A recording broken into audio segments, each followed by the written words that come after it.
JTV Telugu news ప్రేక్షకులకు స్వాగతం సుస్వాగతం. మా ఛానల్ను మొట్టమొదటిసారిగా చూస్తున్నట్లయితే సబ్స్క్రైబ్ చేయండి, లైక్ చేయండి, షేర్ చేయండి. మీ ప్రోత్సాహం మాకెంతైనా ఉత్సాహాన్ని ఇస్తుంది. సేకరించిన సమాచారాన్ని మార్పు లేకుండా చూపించడమే మా ఛానల్ యొక్క ప్రత్యేకత.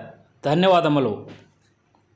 వివరాల్లోకి వెళ్తే, నెల్లూరు జిల్లా కావలి పట్టణం మున్సిపాలిటీ పరిధిలోని 29వ వార్డులో బాపూజీ నగర్ కాలనీలో ఎన్డీఏ పార్టీ అభ్యర్థి, బీజేపీ, జనసేన, టీడీపీ అభ్యర్థి అయినటువంటి దగ్గుమాటి వెంకట కృష్ణారెడ్డి అలియాస్ కావ్య కృష్ణారెడ్డి తన ప్రచారాన్ని 29వ వార్డులో బుధవారం చేపట్టారు. ఈ సందర్భంగా స్థానిక నాయకులు తటవర్తి వాసు, తటవర్తి రమేష్, సూర్య మదన్మోహన్ రెడ్డి, అలాగే బాపూజీ నగర్ కాలనీ అధ్యక్షులు పులిమి రామిరెడ్డి, బొట్లగుంట హరిబాబు, మావిళ్ళపల్లి ఆంజనేయులు, విశ్వశాంతి స్కూల్ దేవినేని రమణయ్య, ఆశ రామ్మోహన్ రావు తదితరులు స్థానిక నాయకులు, అలాగే బీజేపీ కందుకూరి వెంకట సత్యనారాయణ తదితర కూటమి నాయకులు, కార్యకర్తలు, ప్రజలు పెద్ద సంఖ్యలో పాల్గొన్నారు.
బాపూజీ నగర్గా నామకరణం చేసుకున్నటువంటి ఇక్కడున్నటువంటి హౌస్ హోల్డర్స్ అందరికీ కూడా పేరు పేరున ధన్యవాదాలు, శుభాకాంక్షలు, అభినందనలు తెలియజేస్తూ, కావలలో అత్యధిక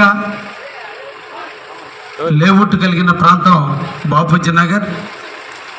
అంతా కూడా ప్రభుత్వ నామ్స్ ప్రకారం, ప్రభుత్వ ఉత్తర్వుల ప్రకారం నిర్మించిన ఈ లేఅవుట్ పేరు పేరున మిమ్మల్ని అందరినీ కూడా అభినందిస్తున్నా. అంతేకాదు, ఈ రోజున మీ ఆశీస్సులు కావాలని, మీ దీవెనలు కావాలని, తెలుగుదేశాన్ని ఆదరించండి అని తెలుగుదేశం అభ్యర్థిగా మీ ప్రాంతానికి వచ్చాను. మీ దీవెనలతో, మీ ఆశీస్సులతో నన్ను ఎమ్మెల్యేగా గెలిపించండి. ఎంపీగా వేమిరెడ్డి ప్రభాకర్ రెడ్డి గారిని ఇద్దరిని కూడా మంచి మెజార్టీతో గెలిపించండి. తద్వారా మనందరం కూడా చంద్రబాబును ముఖ్యమంత్రి చేసుకుందాం. ఈ రాష్ట్ర ప్రగతికి నాంది పలుకుదామని చెప్పి మీతో మమేకమయ్యేందుకు, మీతో కలిసి ముచ్చటించేందుకు ఈ ప్రాంతానికి రావడం కూడా జరిగింది. ముఖ్యంగా ఈరోజు 10 సంవత్సరాలుగా ప్రతాప్ కుమార్ రెడ్డి కావలికి ఎమ్మెల్యేగా ఉన్నప్పటికీ ఏ ఒక్క రోజు కూడా అభివృద్ధి మీద మనసు పెట్టిన వ్యక్తి కాదు ప్రతాప్ కుమార్ రెడ్డి గారు. మొదట 5 సంవత్సరాల రాష్ట్రంలో తెలుగుదేశం ఉన్నా ఎమ్మెల్యేగా, కావలి ఎమ్మెల్యేగా ప్రజలందరూ కూడా అతన్ని గెలిపించారు. కానీ గెలిచిన వ్యక్తి ఏ ఒక్కరోజు అభివృద్ధికి పట్టించుకున్నా పట్టించుకోకపోయినా కావలి తెలుగుదేశం పార్టీ రాష్ట్రంలో తెలుగుదేశం ఉంది కాబట్టి ఈ ఉన్నటువంటి నాయకులందరూ కూడా ఈ ప్రాంత అభివృద్ధికి కృషి చేశారు. అందులో భాగమే ఈరోజు మున్సిపాలిటీలో ఈ ఐడిఎస్ఎంటీ ప్లాంట్లో ఉన్నటువంటి సిమెంట్ రోడ్లన్నీ కూడా తెలుగుదేశం హయాంలోనే జరిగినాయి. ఇంకా కూడా చాలా డ్రైనేజీలు కట్టాల్సిన అవసరం ఉంది, ఇంటింటికి వాటర్ ట్యాప్ను ఇవ్వాల్సినటువంటి అవసరం ఉంది. అన్ని కార్యక్రమాలు కుంటుపడ్డాయి. కావలికి అందరికీ తలమానికంగా ఉండేటువంటి బాపూజీ నగర్ పరిస్థితుల్లో ఉండాల్సినటువంటి దాన్ని ఈరోజు చెల్ల చెట్లు ఎక్కడెక్కడ చెత్త మట్టి అంతా తెచ్చి రోడ్ల మీద పోసుకున్నటువంటి పరిస్థితిని ఇప్పుడు చూశాను. అందుకని ఈ రాష్ట్రం ఏ విధంగా ఉందో మీ అందరూ చూస్తున్నారు. రాష్ట్రంలో రాక్షస పాలన అనుభవిస్తున్నాం. ఈ రాక్షస పాలన అంతమొందించేందుకు ఢిల్లీలో ఉన్నటువంటి నరేంద్ర మోడీ గారు ఈ రాష్ట్రాన్ని బాగు చేసుకోవాల్సిన బాధ్యత ఉంది అని తెలుగుదేశం నారా చంద్రబాబు నాయుడు గారితో కలిసి మూడు విష్ణు పరమేశ్వరులుగా అవతారం ఎత్తి మన ఆంధ్రప్రదేశ్లో ఉన్న రాక్షసుని తరిమి కొట్టేందుకు రాక్షస పాలన అంతమొందించాలి, రాజధాని లేని మన ప్రాంతాన్ని అభివృద్ధి చేయాలి. ఈ ప్రాంతంలో ఉన్న ఆంధ్రప్రదేశ్ దేశంలో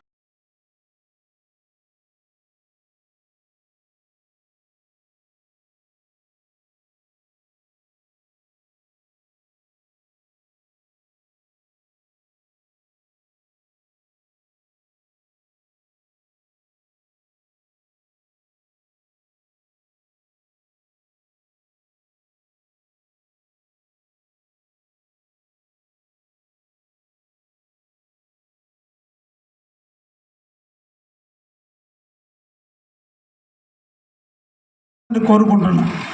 గత 5 సంవత్సరాలుగా వైసీపీ ప్రభుత్వం వచ్చినా, ఎమ్మెల్యేగా ప్రతాప్ కుమార్ రెడ్డి గెలిచినా, వాళ్ళ ప్రభుత్వం వాళ్ళ ముఖ్యమంత్రి వాళ్ళే ఉన్నప్పటికీ కూడా ఎక్కడ కూడా ఒక్క తట్ట మట్టి వేసిన పాపన పోల, ఒక్క సిమెంట్ రోడ్డు కానీ ఒక్క డ్రైన్ కానీ కట్టినటువంటి పరిస్థితి లేదు.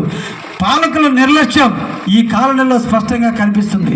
నిన్నటి రోజున అత్యధిక ఓట్లేసి ప్రతాప్ కుమార్ రెడ్డి ఇంకెవరికి చేస్తారో దయించి ఆలోచించమంటున్నా. 2 సార్లు తనకు అవకాశం ఇచ్చారు. ఒక్కసారి తీర్చిదిద్దే దాంట్లో మొట్టమొదటి బాధ్యత తీసుకుంటారని చెప్పి కావలిలో ఉన్నటువంటి ఐటీఎస్ఎంటీ ఒక సుందరమైనటువంటి ఏరియా, ఒక లేఅవుట్ అంతే విధంగా ఉండాల్సినటువంటి ఈ కాలనీ ఈ రోజు చిల్ల చెట్లతో కంప చెట్లు అందరూ కూడా మిద్దెల మీద మిద్దెలు కట్టుకున్నారు. కానీ మిద్దెల మీద కింద ఉన్నటువంటి రోడ్డు కోసం రాజకీయ స్వార్థాల కోసం ప్రతాప్ కుమార్ రెడ్డికి పేరున కోరుకుంటున్నా. ఈ ప్రాంతానికి ఒక 5 కోట్లు డ్రైన్లు వస్తున్నాయి. అంతా కూడా మీరు కట్టిన మున్సిపాలిటీ కట్టిన ట్యాక్స్ అంతా ఉండదు. ఈ రోడ్లు వేసే డబ్బు మొత్తాన్ని ఈ ప్రాంతానికి వెచ్చించున్నా కూడా ఈ రోజు రోడ్లన్నీ పూర్తి ఉన్నాయి. కానీ ఉన్నటువంటి ఎమ్మెల్యే ఎక్కడ మట్టి దొరుకుతుందో, ఎక్కడ గ్రాములు దొరుకుతుందో